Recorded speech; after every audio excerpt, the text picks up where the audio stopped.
In today's show, we're recapping a massive 12-game Wednesday in the NBA.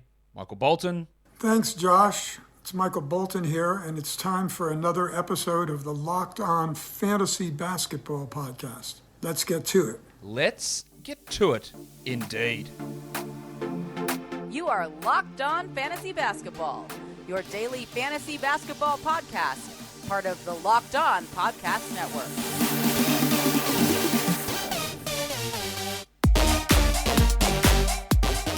Hello and welcome to the Locked On Fantasy Basketball Podcast brought to you by Basketball Monster. My name is Josh Lloyd and I am the lead fantasy analyst at basketballmonster.com and at Yahoo Sports Australia. And you can find me on Twitter, as always, at redrock_bball and on Instagram at Locked On Fantasy Basketball. Thank you for making Locked On Fantasy Basketball your first listen every day. We are free and we are available on all platforms. A lot of games on. It's 12 of them. So we're going to recap all of that action, some weird stuff going on, as there always is when we head towards the end of the NBA season. Warning. Let's get it on, Gilly.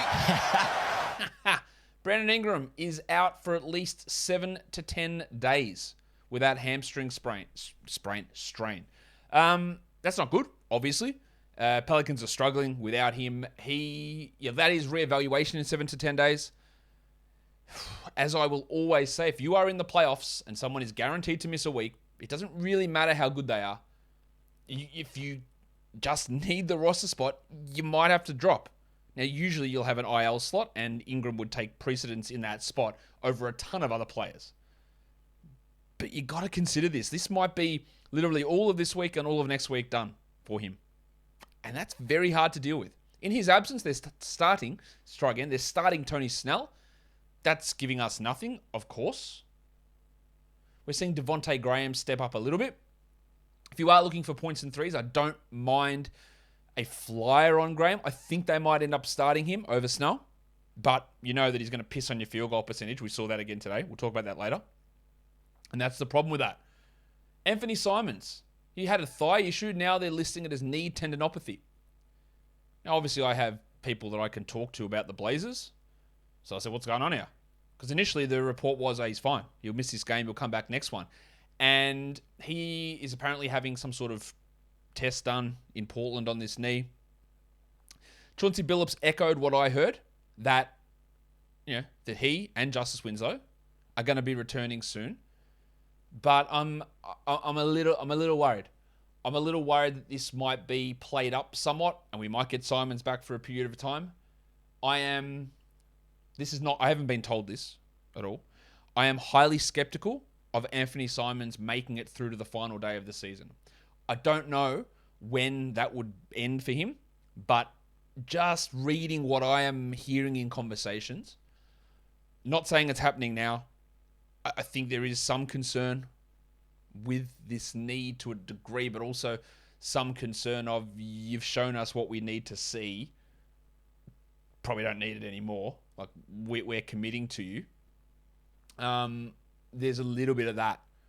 I think that might be happening. And I do think he's going to play again this season. I just don't think he makes it through to the end of the year. So I don't know what you can do about that. Like, I think, Brandon Williams, you can stream him in for the short term. I think Simons will come back. He'll have limited value. But just keep his name in your back pocket, I guess, to see what does happen with Simons. No guarantee on any of this. This is not what I'm being told is the plan to happen. But just from reading or hearing things, I don't know. That's how I'm feeling a bit with that. We'll see. Maybe I'm being too pessimistic. For the Warriors, Otto Porter and Gary Payton, the doctor, they're both out again tomorrow. So fire up your John Kumingas. Fire up your Moses Moody's. When you look at Moses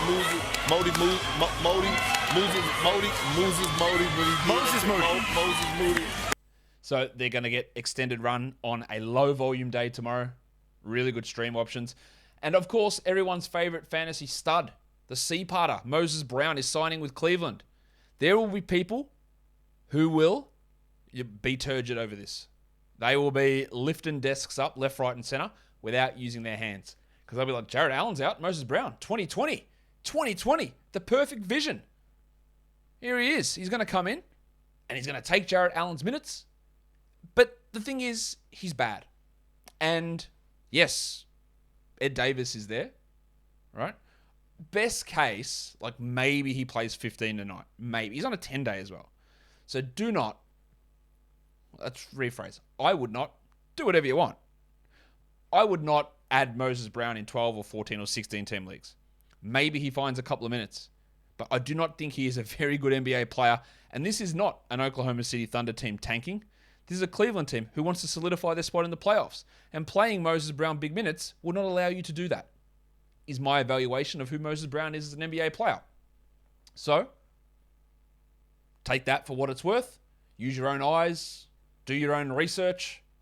Shout out to John Isaac. And see what you think about Moses. I don't think it's going to be worth it. But what I do, not only do I think it's worth it, but I know it's worth it. Athletic Greens. They're a new sponsor to this show. I love my Athletic Greens. Every morning, instead of me having to take a million different vitamins, one spoonful of the Athletic Greens powder into a glass of water. It's vitamins, it's minerals, it's superfoods. You might think, what am I having? Like powdered veggies? It's not that. It is, and it tastes really good. In a glass of water, and you just feel refreshed. You feel vital for the whole day. Just get that glass going, drink it down, and actually it does feel like you are getting something good into your body. And I know we all want to feel good every day. So this is much cheaper than buying multiple vitamin supplements. Athletic Greens is like, what is it, $3 a day, as opposed to some of the other price you have to pay for vitamins, which are insane. This bloke who founded it, $100 a day, he was paying on vitamin supplements. That's a lot. Probably don't need to pay that much. But right now, it's time for you to reclaim your health and arm your immune system with a convenient daily nutrition. And that's great heading into cold and flu season. It's just one scoop in a cup of water every day. That's it. No need for a million different pills. A million? No wonder he was paying $100 a day. And supplements to look out for your health. To make it easy, Athletic Greens is going to give you 1 free year supply of immune-supporting vitamin D. I got that. Vitamin D drops. Vitamin D, amazing. It makes you feel great. It's so good. And 5 free travel packs with your first purchase. And remember, I'm saying this not just from using Athletic Greens vitamin D. I'm a pharmacist. Like, vitamin D is something I've taken always. It helps so much with how your body responds and how you feel. It's great. So that's a great free offer. So you got to do athleticgreens.com. Go to athleticgreens.com/NBA network. Again, that's athleticgreens.com/NBA network to take ownership over your health and pick up the ultimate daily nutritional insurance. It's that time of year, college basketball tournament time. We are right here. And for all the latest odds, contests, and player props, BetOnline.net is the number one source for all your sports betting needs and info. BetOnline remains the best spot for all of your sports scores, podcasts, and news this season. And it's not just basketball. BetOnline is your continued source for all your sporting wagering information needs, including live betting and your favorite Vegas casino games. So head to the website today or use your mobile device to learn more about the trends and the action. BetOnline is where the game starts. Okay, let's fire into some games. First game. The Chicago Bulls against the Detroit Pistons. They made sort of hard work of it, I guess, towards the end there. But Chicago gets the victory.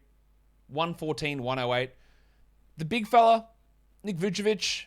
It's Big Vucevic. He was dealing with that hamstring issue and it tightened up on him. So he only played the 29 minutes. He had 21 and 6 with 2 steals. He should be fine as we move forward, fingers crossed. While DeRozan played a whopping 41 minutes. 36 and 8 with 4 assists and 2 steals. Really good game. 56 fantasy points. 48 from the field, which is still great. It's not 58, but it's 48. So that's awesome. And Zach LaVine, look, he's all right. He's not right, though, is he? His knee is not quite there, I don't think.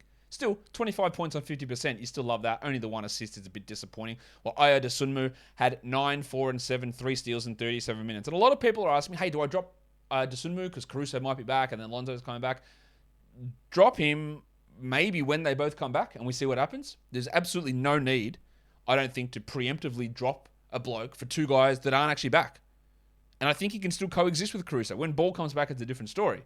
But by then, you might be basking in the glory of your fantasy championship. So no, you don't drop Dosunmu yet. You can drop Kobe White, who had 8 points in 28 minutes, and Javonte Green, who had 4 in 17. They are not worth 12-team league holds in this current situation. Well, we've got 19 Tristan Thompson minutes. That's always cool. He had 5 points in those minutes. Cade Cunningham is he's good. 22, 4, and 6 in 36 minutes. He's going to be a real monster next year. He's the 50th ranked player over the last 2 weeks. In fact, for this season, despite a slow start, despite slumps, he's the 59th ranked guy. There's no way he is getting drafted outside the top 50 next year. Probably not outside the top 35. He'll be a 3rd round guy. Killian Hayes was out. So they had an opportunity to reactivate Saban Lee, and they did. But, of course, developmental minutes went to Corey Joseph, who had 9, 2, and 2 with a 1-1 in 26. And we saw Marvin Bagley play 28 minutes, starting in place of Isaiah Stewart. And remember when I have told you about Marvin Bagley being bad and being a bad category league fantasy player? This is why. Now, I absolutely recommended you go and add him, and I absolutely recommend you keep holding him. But this is why he has never been a good fantasy player, and he has always needed this big opportunity, and he only played 28 minutes due to foul trouble. But he had 10 and 6, which is like, sure, like whatever. He was 1 of 2 from the line. He blocked no shots. He had no steals. He had 1 assist. He's just piss poor in so many areas. He is going to have games where he has 20 and 12 and 0 steals and 0 blocks and goes 3 of 5 from the line or some shit like that. He is worth having. He is worth holding, but he is not very good. This is just a big opportunity that's opened up for him. We got a little bit more out of Kelly Olynyk, 12 points in 20 minutes with 4 assists and 4 rebounds. Not enough for me to look at him as a 12-team league guy, but a few extra minutes there, while Isaiah Livers played just the 16 minutes, and Jeremy Grant stunk 12 points, and the depressed penis also stunk. Now, Bay has had more assists recently, 6 of them here, but 12 points on 33%. He has dropped off. He's actually ranked 120th over the last 2 weeks. He's been one of the biggest yo-yos that we've seen this season in terms of where his fantasy value has sat at any particular point in time. The second game of the day, the Boston Celtics comfortably beat the Hornets 115-101. Jayson Tatum's hot run continued. He's a top 10 player over the last 2 weeks. He dropped in 65 fantasy points here and had 44 and 5, 6 triples, 3 steals, and a block. Remember how shit he was to start the year? He's rolling now. 67% shooting. 100% from the line. Now he's going to cool off, but he was great. The Rock DJ played 20 minutes. You wouldn't know it by looking at 11 and 11 with 1 steal and 2 blocks, but you would if you looked at the 20 minutes played. 5 fouls in that time. That's not ideal. But what it did mean is that we got Maximum Derek back. Maximum Derek. Now, before you froth it, just remember that the 20 minutes that Robert Williams plays, that's probably 12 minutes fewer than normal. Derek White probably played 12 extra minutes in this game. I'm not saying they're directly related, but they are. White had 11, 3, and 8 with 2 steals and 3 blocks. That's a vintage Derek White line. That's what he does. But I have no confidence that he will play 32 minutes a night. What they were able to do is play a lot more Al Horford at center. He got 34 minutes. Grant Williams in the mix. But with Rob playing only that 20, White was able to play way more. Now, they did limit Peyton Pritchard, rightfully so. There should never be a situation where Pritchard and White are playing the same minutes, but Udoka was doing that. So Derek might not play 20. He might play 24 or 25. But I do think, again, we have to prioritize. We have to treat our ads really, really cautiously. If you're in a bye week, take a fly, see what happens. Like, who cares? But you have to treat your ads pretty cautiously. And he could play 21 minutes next game and go 6-3-1. Very, very easily. Because this was a foul trouble game for Rob Williams. And that just pushes everyone into different positions. And White jumps in to play more minutes. It's not Daniel Tice. Marcus Smart had 12, 3, and 9. Solid enough. While Horford had 10 and 10 with 3 steals. Another really solid game from him. So it's great to see Derek White put up those numbers. But I don't look at it and go, yeah, here we go. We've turned it around. We might have, but I actually don't think so. For the Hornets, 17 minutes for Mason Plumlee. The table, Montrezl Harrell, 10 and 7. I don't know why I get joy out of this. Get that garbage out of here! Nah, that sounds harsh. I don't get joy out of it. But the bloke's not that good. Remember when he came in, he played like 40 minutes a night? What are you guys doing? And now he's settling into his role, which is backup center who causes real problems for his own team when he's on the court. You do not have to hold Montrezl Harrell. Mason Plumlee played a lot, 30 minutes, 7 and 15, 6 assists and 3 blocks. That's bloody good. I don't trust it, but it's bloody good. While PJ Washington played 42, 17 and 5, 2 blocks and 3 threes. We talked about last game how bad he was, but he played a ton of minutes, and that was encouraging. Well, he was a bit better here. 12-team guy. LaMelo, look on the surface, 15, 8, and 4 on 50% shooting. Yeah, that's pretty good. That's nice. No steals, no threes. But why only 28 minutes? Well, he had like 6 turnovers in the first quarter. And he does some dumb shit so many times. And James Borrego gets pissed with it and benches him. That's what's happening to LaMelo. He's just doing dumb, irresponsible shit. Terry Rozier was on the Sal High show. And I said, at some point, it's going to cool off. 14 points on 29%. Now, he at least Gary Trented this and had 5 steals. to help buoy the value. He's a top 10 player over the last 2 weeks. That will not stick. The shooting was going to come down, and it did here. Miles Bridges had 17 and 5. Not his best night, but not terrible. While Kelly Oubre, much like Montrezl Harrell, I don't think it's worth holding. He'll go out and probably hit 10 threes next game, but he had 9 points in 16 minutes here. And if Hayward does return, soon, maybe, Oubre is going to have even less opportunity to produce. I do not think that he needs to be a must-roster player. Like, the dude's 100... She's almost something real rude then. He's the 138th ranked player this season in 28 minutes a night. Does anyone think that's a must-roster player? I sure as shit don't. Let's go on to the next game. It is the Phoenix Suns beating the Miami Heat. We talked about this on the pregame show that the Suns were a 5-point underdog here. Didn't make a lot of sense. And then, of course, Jimmy Butler got ruled out. Talk about him in a sec. And the Suns rolled 111-90. They've clinched a playoff spot. They're really bloody good. Devin Booker, also good. 23, 8, and 9, 2 steals, 2 blocks, 4 triples. That is a monster game. Over the last 2 weeks, on a per-game basis, he's only played 4 games. He's the number 2 ranked fantasy player without Chris Paul. Pretty good. Bridges had 21 and 9. Strong game from him, while 8 and 9, 10 and 10. Good games from all those big names. Cameron Payne, though, was he good? Yeah, he was pretty good. 11 points, 4 rebounds, 10 assists, stealing a block, 31% shooting, though. That's rough. But maintain that value next to Booker.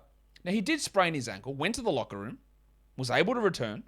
We'll see if it swells up. You don't need to drop him or do anything crazy, because literally what might happen, even if he does miss next game, Cameron Payne might just come back in it. Not Cameron Payne. Cam Johnson might start. So we're not adding Aaron Holiday or anything under those circumstances. Jay Crowder started out poorly, but ended with 11 points, 5 rebounds, a triple one. Shot 31%. His shot's been way off the last 2 games, but he is a 12-team league high. Hold. While JaVale McGee had 15 boards, which is high. 39% shooting, only one of JaVale's better games, because he's been really bad lately, but this was good to see some production out of him. Aaron Holiday, just the 5 points in 15 minutes. People are still holding him in 12s. You probably don't need to do that. For the Heat, Jimmy Butler. Now, Jimmy Butler, general soreness. I've been critical of Butler, and I've praised Butler at times in the past a lot, right? But he just does some shit that's so frustrating. The whole general soreness thing in Minnesota was annoying. The stupidly locked in stuff last year was annoying. I wake up at 3 a.m. to go to the gym, and none of you are on my level, so you're all got to wake up at this time, was actually insane, and it deserved to be called out. But I'm not sure that this is necessarily his fault, because the Heat listed him as out with sinus congestion. And no offense to Jimmy Butler, because he doesn't put the designation out there. It makes him seem like a giant softcock.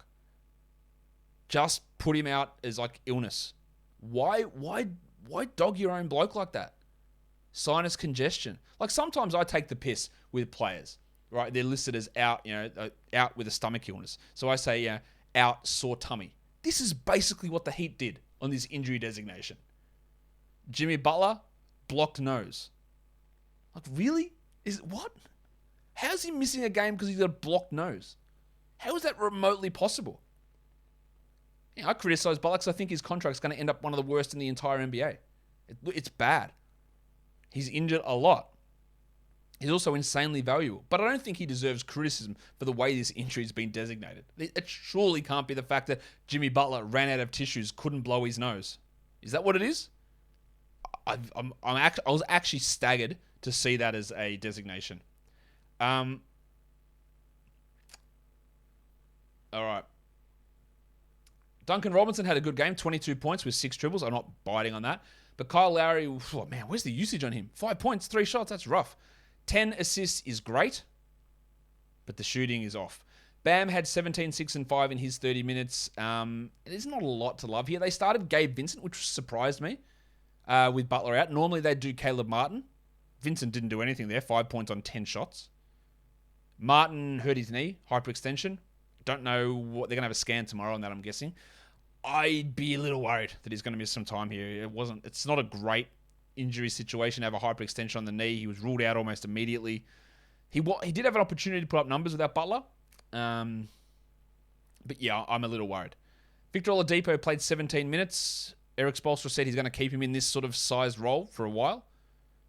4 points, 2 rebounds, 3 assists. It's great that he's back. It's great that he's fought through. Get that garbage out of here! he does not belong on a 12-team roster. He just doesn't. I cannot see how it's going to happen. It just isn't. Not to make any impact in fantasy playoffs or really the end of the season. We have 5 weeks to go. It's just not happening. I don't think. Obviously, because I'm the one giving the opinion on it. All right. I'm also giving you an opinion on Rock Auto. Why would you want to go to a chain auto parts store? That sounds like a disaster. I'd hate that idea. I just want to go straight to Rock Auto because I've got a computer. I've got plenty of computers, actually. I'm sitting in front of one right now. I can just type rockauto.com and get access to all of the parts available for cars and trucks and get them at a reliably low price. Rock Auto is an online family business serving auto parts customers for over 20 years. Whether it's brake parts, tail lamps, motor oil, or even new carpet, Rock Auto has everything that you would need for your car or truck. So why don't you go to rockauto.com and find all of those parts available for your car or truck, and in there, how did you hear about us box right locked on, so that they know that we sent you. Amazing selection, reliably low prices, all the parts your car will ever need. rockauto.com. If you want to talk criticisms, let's go to the next game, the Lakers and the Rockets. Have the Lakers just packed it in? Is Frank Vogel going to coach this team next week? That was embarrassing again. They lose to the Rockets in overtime, 139-130. We'll talk about the Rockets. I've got a lot to say about them as well. Let's talk about the Lakers. LeBron, 45 minutes, 23, 14, and 12, 4 blocks. That's great. Fantastic counting stats. 68 fantasy points. You love that. You love that. Unfortunately, he shot 35 from the field and 67 from the line. All right, that obviously hurts quite a bit. I still worry about his knee. Westbrook, really good production. 30 and 8, 6 assists, 52 and 88. Great. That brings him to 206th over the last 2 weeks. He'd been dreadful prior to that. But the team's just bad. They're just horribly bad. Malik Monk, he's a must-roster player. 20 points in 40 minutes. And Austin Reeves played pretty well as well. 17 points with 3 threes, a steal, and a block. Perfect 6 of 6 from the line. But I don't know. I just can't get inspired to talk about this team positively. They're just so bad. LeBron wanted people to keep that same energy when they criticized this team in the offseason. He's probably right that people haven't kept that same energy. They've actually ramped it up because they are dreadful. Melo had 13 points. DJ Augustin, good little scoring burst from DJ. 16 points in 22 minutes. But you're rolling out DJ Augustin, Carmelo Anthony, Avery Bradley, Stanley Johnson, and thinking this is going to be good. Like roster construction, shocking. DJ, very deep league stuff. 18 teams. You maybe want to stream him because he is getting regular minutes. For the Rockets, they were without Christian Wood, the crucifix. He was out ill. And without the wild thing, Jayson Tatum. He's dealing with an ankle problem. So, as I have been suggesting all season, let's see what this team can do when we get good minutes for KJ Martin, a role for Josh Christopher, and starting Alperen Sengun. And you know what I saw? Some stuff that was pretty fucking good. Sorry. Talk about Jalen Green in a sec. But let's talk about Sengun. 40 minutes, 21 and 14, 2 assists, 2 steals, 2 blocks. Took 20 shots. He is going to be very good. I have no idea what they will do rest of the season. They can't keep Christian Wood out with an illness the rest of the year. I suggested that they, honestly, for their team, they should just start Sengun and bring Wood off the bench. And someone said, there's no way you can do that. That's so disrespectful to Christian Wood. I said, Christian fucking Wood? Disrespectful? Who is this bloke? He's nobody in the scheme of NBA hierarchy. If you need to bench the dude to play a guy that you actually should be playing more minutes, you do it. Christian Wood is, again, no offense to these guys. Christian Wood is a nobody. I don't understand the high esteem that Christian Wood is held in by some people. He can put up some okay numbers, sure. But they won't do it. They won't do it. But they've got to get Sengun more minutes. Do you want to add him here? I know you're dying to. I just don't know whether it's going to pay off. I'm really skeptical. Same with KJ, who played 40 minutes. 17 and 11 with 3 threes. He's been on my upside grab list on waiver wire shows for weeks, months. Just waiting. Hey, can you give him a bloody chance over a 26-year-old Jayson Tatum, who honestly is totally fine as an 8th-man rotation player, but not like a guy you need to prioritize. And Martin will probably go back and play 20 minutes next game if Tate returns. I'm just got to keep an eye on this situation. Remember when Dennis Schroeder arrived and Steven Silas said, Josh Christopher, I know you're a promising young guy, but we've got a spud veteran point guard here. We've got to play him over you. And that's what they did. Well, Christopher here had 21 points in 22 minutes with 3 triples and 62%. I know the opponent isn't very good, but he is continually showing really good stuff. More wouldn't add him, but it's impressive.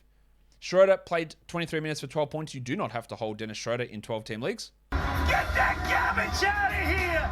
Gary Bird played just 19 for 7 points with 2 threes.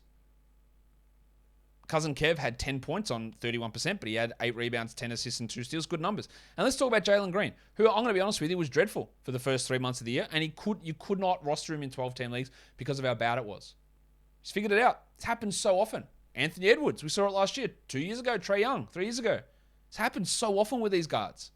He has figured it out. The shots are going in. He had 32 points with 4 threes. Now, 62% shooting's not real, but it doesn't really matter. He's top 60 over the last 2 weeks. He's absolutely flying, and it's taken time, but he looks really good. He looks comfortable. He looks solid. He's the guy. Green, Sengun pairing works really well also, which is great for this team's future. If you're a Rockets fan, it is a very, very good night, I would say. Very good night to see these guys produce like that. Let's go to the next game. The Thunder and the Timberwolves. Not as good of a night for the Thunder. They lost 132-102. That's not a very good performance, but that's fine. They were without Giddey, Dort, Mann, Favors, Williams, Muscala, Jerome, Robinson, Earl. With Trey Mann out, they started Lindy Waters. He wasn't shy. Took 12 shots. Hit 3 of them. 8 points, 2 threes. Yeah, that's deeper league stuff. While Shai Gilgeous-Alexander had been absolutely creaming blokes. That sounds terrible. But he'd been killing them. And it was going to drop. Unfortunately, it dropped. I was going to say something that made me sound so old then. So he dropped it harder than Skrillex drops a beat. Right? What a dickhead. Shut up, Josh. 8 points on 13%. 13. He didn't hit a 3. He did have 8 assists, though. There was always going to be a drop. It came here. Not good. Aaron Wiggins, the other Wiggo. 39 minutes, 25, 9, and 5 with 5 triples. Big game from Wiggo. I don't think he's a 12-team ad. 16s? Sure. 14s? Maybe. Baisley had 14 and 5, while Roby, I think, is a 12-team must roster. I think he has been for a while, to be honest. 15, 4, and 4 with 3 steals. And Poku, 17 minutes is annoying. It's very annoying. Still had 11 and 4, so if you do have him, you feel like you don't feel completely let down by that line. But he's going to be very fringy. Like, I'd much rather Roby over him. Teo Maladon had 12 and 7. Missed a lot of free throws, but 12 and 7. And Krejci played 25 minutes. Unfortunately, my man, the incantation. It's Leviosa, not Leviosa. Leviosa had 0 points in 9 minutes. He's still getting some minutes, and that's important for those of us in 30-team leagues. But that's really about it. Now, for the Wolves, there was no Beverly, no Vanderbilt, but they didn't have to go hard. Well, actually, Malik Beasley went hard. 30 minutes, 33 points with 11 triples. That's 33 points, all from beyond the arc. That's huge. He's played really good minutes the last few games. Some without Edwards, some without Russell, some without Beverly. I don't know how he gets enough playing time when they all play. But for now, it's a nice little hot streak. He can be a streamer for sure. I just don't really buy that long term. Townsy had 13, 11 and 3 blocks. Nazareth Reed, 12 and 8. Really good, low minute producer. And Russell had 6 points with 12 assists. Goose had 16. And Jaden McDaniels, 12 and 6 with 2 threes. I don't think Jaden's a 12-team must. Again, he's fine to stream, but that's it. But this team, they took it so easy. 2 starters out, and they crushed. Even the artist formerly known as Torian Prince had 17 in 23 minutes. Well, Jordan McLaughlin, only 11 minutes. I would have expected a little bit more than that with no Pat Beverly. But just a very, very easy performance for the Minnesota Timberwolves. Orlando gets the win against the Pelicans on the road. They tried to lose it. They just didn't bring the starters back in the fourth quarter for a long time. Jalen Suggs returned. He played only 20 minutes. He had 2 points on 0 of 3 shooting. I think Suggs is going to be fine as a player. I think he's fine as a category league guy even now. But he's dealing with an ankle problem. He was on limited minutes. You have to be ruthless. There's no point holding for upside. If you want to drop Suggs, drop him. See you later. Bye. Get someone else in. I don't think you're going to get burnt by it. Maybe you do. Bye. See you later. Roderick Hampton played 28 minutes. He did nothing. He has been just terrible this season. Cole Anthony, 19 points. Gary Harris played 16 in 27 minutes with had 16 in 27 with Fultz out. And Bumba just the 20 minutes. 9 points for Mo. 3 threes, a steal, and a block. Someone asked today in the Basketball Monster forums, why do they play him so few minutes? It's ridiculous. Why aren't they trying to develop him? He's a young guy. He's a high pick. This is his 4th season.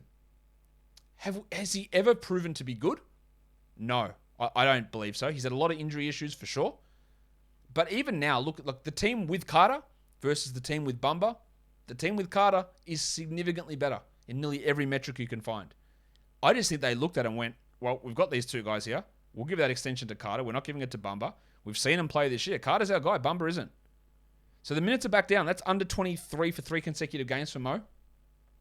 Don't think he's quite a drop. It's moving that way, though. Akiki played 28 minutes, 9 and 5. That's all right. It's fine. But again, you got to be ruthless. If he's not producing, bye. Treat him as a steals streamer.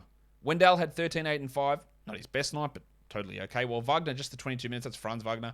15 and 6. Again, they benched a lot of their guys, or they didn't bring their starters back. They just ran a bench unit in that that 4th quarter. And that meant that, we got more minutes from Ross and more minutes from Harris. And those 28 minutes from Akiki and Hampton as well. But they get the win. For the Pelicans, Jonas Vasu-Inuwansas. Jonas wasn't in foul trouble here, so he played 30 and 15, 2 steals, 2 blocks. Huge game. So with him getting those minutes, Billy Hernangomez played 4.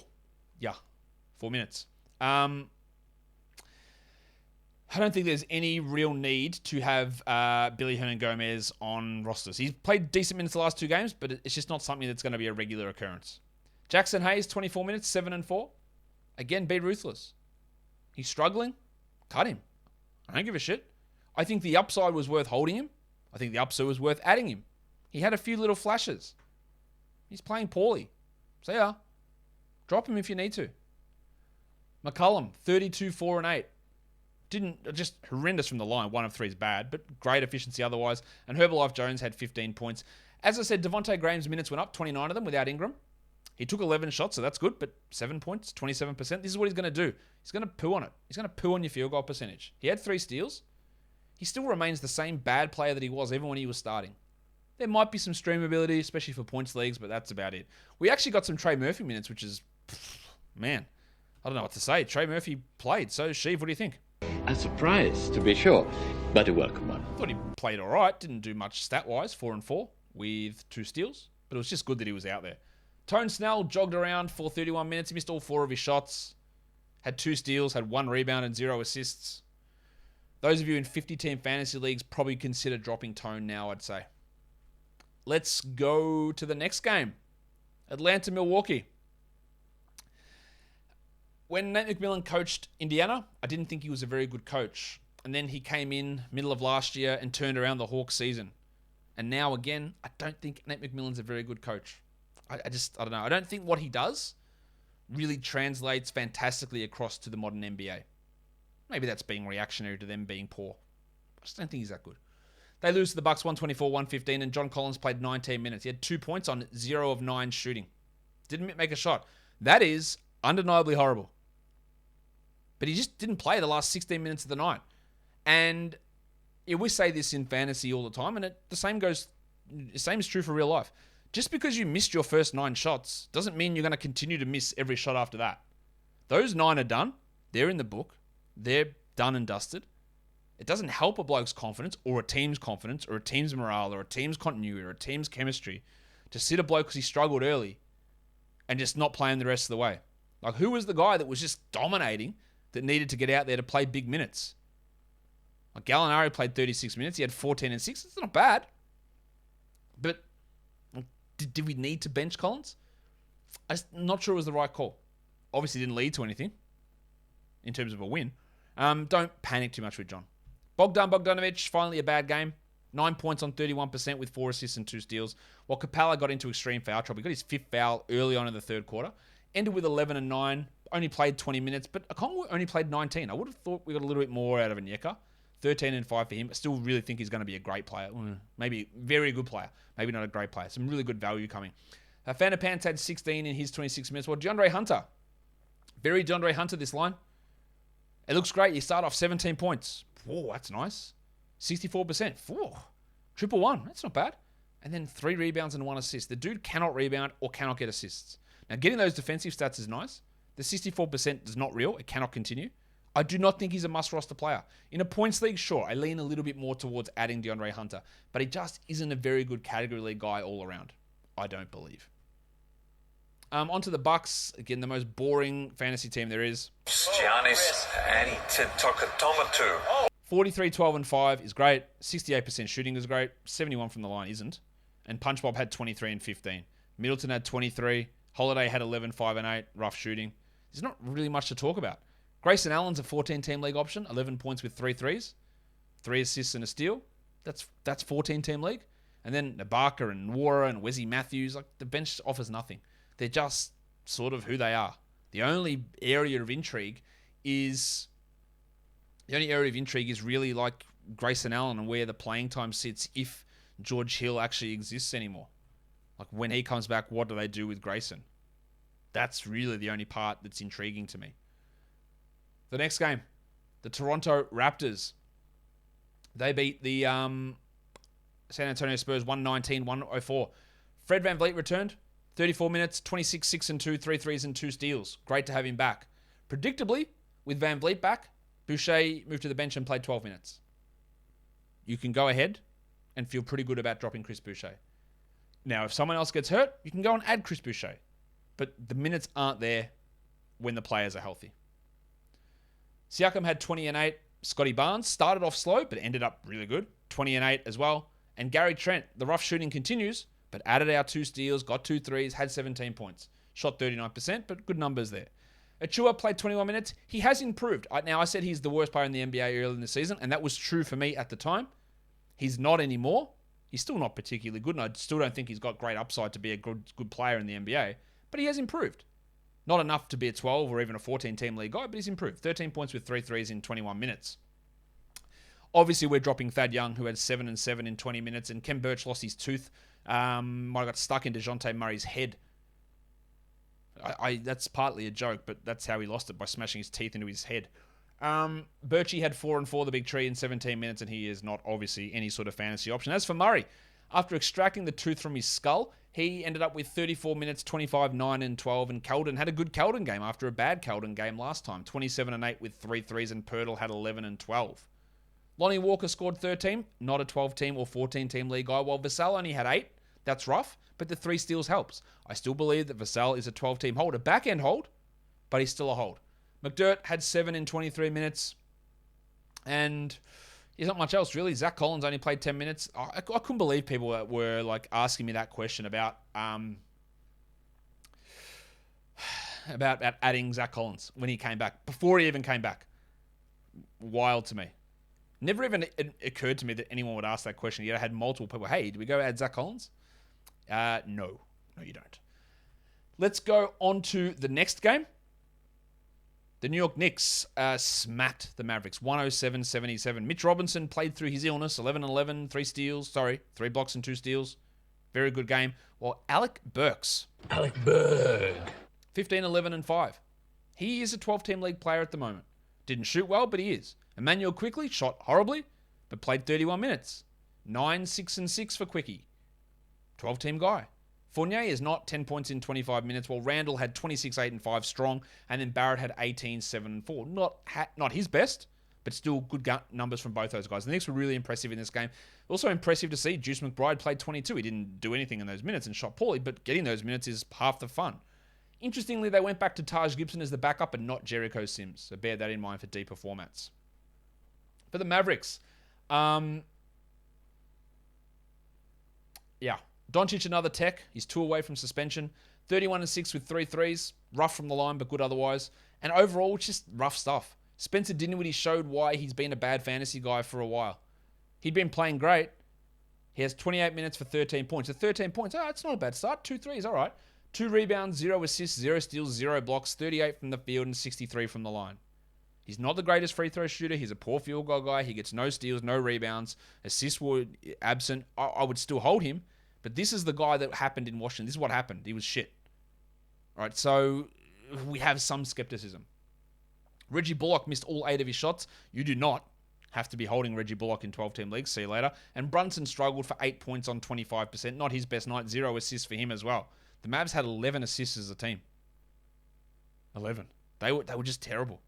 You still hold Brunson, still hold Dinwiddie.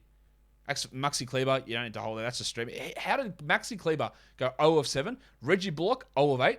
Davis Bertans, 0 of 6. How's that possible? Kleber, yeah. You stream him in if you're looking for blocks and threes and understanding that it's going to bite you on the dick so many times. All right, let's do the next game. I don't know how much I'm going to talk about it, to be honest, because the Blazers got smashed by the Jazz, 123-85. Talked a little bit earlier on about the Anthony Simons situation. Josh Hart's not even trying on this team. 26 minutes, 5 points, 18% shooting. Didn't hit a 3. He's not quite a drop, but you might have to. Like, honestly, he's just not really trying. Brandon Williams. This is what happens when you have players who aren't very good, who come out and have a big game, and if everyone gets fired up about it, and they're not very good. 9 and 6 in 26 minutes. No steals, no blocks, no threes. 1 assist, 23% shooting, 60 from the line. I mean, it's worth a stream with Simons out, but he's not a guy that you prioritize as a longer-term player. Even if Simons ended up being out for the season at some point, I'm not sure this guy's going to be reliable enough. Trendon Watford moved to the bench, but 22 points is not bad. Retaining value. And Keon Johnson, I thought was all right. 30 minutes, 15 points, 5 assists. A name to watch for deeper formats. I think you can move on from Eubanks, 4 and 7 in 19. Elijah Hughes started. He went scoreless in 21 minutes. It's just, honestly, it's fucked. They're so, sorry kids, they're so bad. They're so bad. For the Jazz, again, they didn't have to try. Bogdanovic left early with a leg contusion. I'm sure he's fine. They were up 50, I think, at the time, or 40. 27.6 triples. Mitchell had 16, 4 and 6, and O'Neal had 11 and 10. Only 20 minutes for Mike Conley. They don't need to play him any more than that in games like this. And Gobert played just 22. Like, Nickeil Alexander-Walker got 12 minutes. That's how you know it was a blowout. He didn't score in that time, but he had 5 assists. Just, I don't know what we actually take out of this game from Utah side. Actually, the answer to that is nothing. You take nothing out of this game. And from Portland side, I'm not even sure there's anything to take out of it. It was that bad. And they are that bad, and I think they're going to continue to be that bad as we move forward. And then we move to the next game, which was a little bit closer. The Denver Nuggets and the Sacramento Kings. The Nuggets win this one 106-100 on the back of Big Chungus. Big Chungus, Big Chungus, Big Chungus. Nikola Jokic had 38, 18, and 7, a steal and 2 blocks, and he was awesome again. While Monty Morris continues to step it up in the absence of Will Barton. He sort of shrinks when Barton is playing, but when he's not, 20 and 4, 4 assists, 2 steals, 73%. Very, very strong stuff. Aaron Gordon played at power forward because Jeff Green was out. Now, the Nuggets accidentally listed JaMychal Green as inactive in this game, but it was Jeff Green who was out. 11 and 5 for Gordon there. That's nothing great. In a shallow league, I'm not sure you need to hold on to Aaron Gordon, to be honest. Like, what's his upside? It's not that high. Rivers had 6 points in 32 minutes with Barton out, but the bench and the other starter, Davon Reed, there's just very little to get interested about. Boogie had 5 fouls in 13 minutes. You do not have to roster DeMarcus Cousins in 12-team leagues. He's rostered in about 50% of them. 5 and 6 in 13 minutes for Boogie. I don't think it's worth that roster spot. For the Kings, Domantas Sabonis was suspended, so they started Alex Len. I don't know why. Alex Len had played 6 minutes. Not per game. 6 minutes in total in the last month. I saw someone say, maybe they were starting him out of solidarity for Ukraine. That's a lovely sentiment, but why had he played 0 minutes in any other game? You could have played him minutes there. The ceremonial Alex Len start, he played 11 minutes, had 4 points. And it was Damian Jones who played 37. Only had 8 points, but 7 boards and 4 steals. But Sabonis will be back next game, so there's nothing to do there with Jonesy. Metu got 18 minutes as well, while Dante DiVincenzo, the minutes have been pushing up, and then he played 12 minutes. Alvin. 0 points. Now, this is Tony Snell-esque, to be honest, from Dante. 0.0 rebounds, 0 assists, 0 steals, 1 block, 0 of 5 from the field. Just a horrific line. It was moving in the right direction. It is not. Move on. We were hoping to get in before the trend happened. The trend stopped. See you later. Davion Mitchell had 8 points with 4 assists. Don't need to roster him. Barnesy had 17. Justin Holiday had 8. And, of course, De'Aaron Fox put up big numbers in a loss. 32, 5, and 10 in 37 minutes for Fox. Shot the ball really well. He is putting up really big numbers and playing much better. Doesn't really matter, though, for this team, unfortunately, as they get another loss and push themselves further into the NBA draft lottery. So let's look at the last game of the day. The Wizards traveled to take on the LA Clippers, and they go down in the end 115-109. Pretty close game. Washington kept it close. The Clippers basically just won it in the last minute or so with a Nick Batum three-pointer. KCP was good again. Really good. 35 minutes, 16 and 6, 2 triples, 2 steals. He's a 12-team league player. Porzingis up to 26 minutes for KP. Porzingis Looks like they're going to play him. He's going to sit one of the back-to-backs over the weekend, but apparently he's going to play them after that. I'm still skeptical of him making it to the finish line, but good numbers. Well, Dan Gafford, 22 minutes, 14 and 10. Now, didn't really play at all with Porzingis, which limits his value, but 14 and 10, steal and a block is really good. A guy that we look to stream on low-volume days, but it's hard to see as a backup center him being a 12-team league player. Remember when they took him out of the rotation so they could play Bryant and Harrell? They've got to boost the trade value so Bryant doesn't get traded and Harrell nets you Ish Smith. Sure. Showcasing. Kuzma had 17 and 6, and Ish Smith only played 16 minutes. So that's why there was that risk in the ad, but he still delivered us 8 assists and 2 steals. So that's nice enough value to be, not a disaster. I wouldn't hold on to him, but it's not bad. Hull Neto, he was all right. 12 points, 4 assists, not a 12-teamer. They closed with Satoransky over Kispert. I don't know why. And Hachimura in there as well, actually, over Neto. So that was weird. I don't know what Satoransky's doing to get minutes. Avdia, just 19 minutes. He's a drop. Kuzma has suffered a little bit of a hit in this game with Porzingis around. 17, 6, and 4. Still pretty good. And then we'll go on to the Clippers. Marcus Morris, finally. He'd been playing terribly. But 27, 8, and 4 in 35 minutes, while Reggie Jackson bounced back from yesterday. 31, 3, and 7. A steal, a block, 57%. He had some stinkers, and he will really it will be an issue, that's what I'm trying to say, with your field goal percentage, but that was strong. They moved Terrence Mann to the bench and started Amir Coffey, but Mann still got the minutes. 29. He had 9 and 9 with a steal and 2 blocks. That's still good enough to be a 12-teamer, while Coffey had 7 points in 25 minutes. Not enough to be a 12-teamer. Batum played a lot on a back-to-back, 33 minutes. 8, 5, and 3, including the game-winning 3. And Zubats had 10 and 9 in 27. Zubats' numbers have dropped off. He still want to hold. Batum's not a 12, by the way. And Hartenstein, only 19 minutes, but a steal and 3 blocks. That's good enough to hold barely in 12s. I wouldn't get too excited about it because they're just not going to unload him into big minutes. But he finds a way to be productive often. Let's look at the lines of the night for today. Your monstrous does go to Jayson Tatum. Your waiver wire line of the night goes to Aaron Wiggins. Your young gun is the delicate dancer Alperen Sengun, and your dud of the night is Johnny Collins. Your top 10 players in category leagues for today. Number 1, Tatum, then Jokic, Booker, Valanciunas, Murray. DeJounte Murray, by the way, in case you didn't know. Trae Young, Malik Beasley, De'Aaron Fox, Bob Portis, and Reggie Jackson. Top 10 players rostered in under 50% of leagues. Aaron Wiggins, Austin Reeves. I wouldn't bother with either of those guys for 12s. 14s, sure. KJ Martin, we're watching that. I don't mind an ad. Josh Christopher, we're watching it. Naz Reid, no. Luke Kennard, no. Gallinari, solid numbers, but no. Gary Harris, no. Trenton Watford, maybe. He's more of a fringe 12er. And then DJ Augustin, deep league stuff. 4 points leagues. Number 1 was Nick Jokic, followed by James, Antetokounmpo, Tatum, Valanciunas, Murray, Booker, DeRozan, Fox, and Trae Young. And that will do it for us today. It was a monster show. Hope you guys enjoyed it. Follow this podcast on Apple Podcasts, Google Podcasts, Stitcher, Spotify, and on the Odyssey app. If you are here on YouTube, thumb it up and leave your comments down below, guys. We are done here. Thank you so much for listening, everyone. See ya.